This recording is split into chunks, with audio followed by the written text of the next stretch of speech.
Hello and welcome. This is a drink called how to make Carbonated Gatorade Zero Sugar Grape Pineapple. First thing you gotta do is get scissors, open up the packet of the Gatorade Zero Sugar Grape mix, and you pour it into this mug.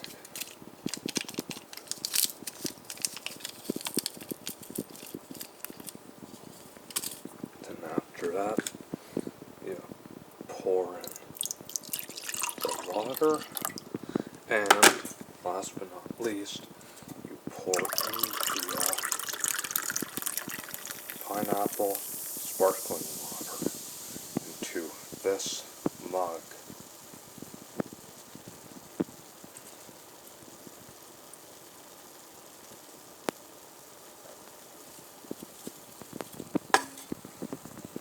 And here is your Carbonated Gatorade Zero Sugar Grape Pineapple. Enjoy, folks, and thank you for watching.